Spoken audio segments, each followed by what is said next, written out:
Ayan. Done cleaning. Naglinis ako ng car. Ayan. Malinis na siya.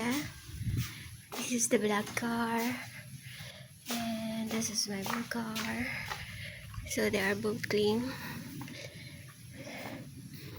This car is I need to put the cover because it's outside. And the other one because it's in the roof, so I don't need to put the cover. So na-clean ko na rin yung kanyang gulong to be clean. Ayan, nalinis na rin yung gulong niya. I don't know how to polish. Ayan. Maybe I buy polish to make it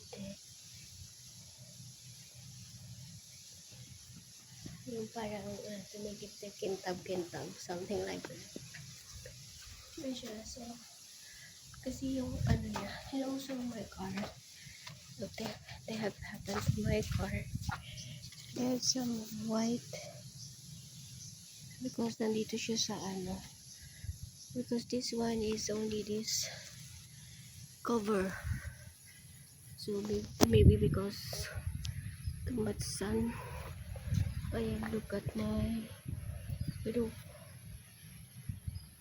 Namuti na yung roof ko. Namuti yung roof ko. Okay na rin siya. So, okay na rin. Diba? Kulis na din yung gulong. Baka nga.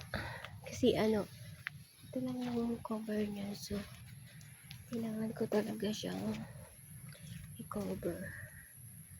Okay. That's my done for the day. Cleaning cars. But inside, hindi ko siya nalinis inside. So, ayan. May mga bubbles na siya. I have some bubbles. Baka siguro ano, gawa ng super init. Kaya siya nagkaroon ng bubbles. And this still look nice, my car. I like the color. Ayan lang ang pinaka-ano niya. Pinaka-cover. Ayan. Pwede nang gumala for Thursday. Magala kami sa Thursday.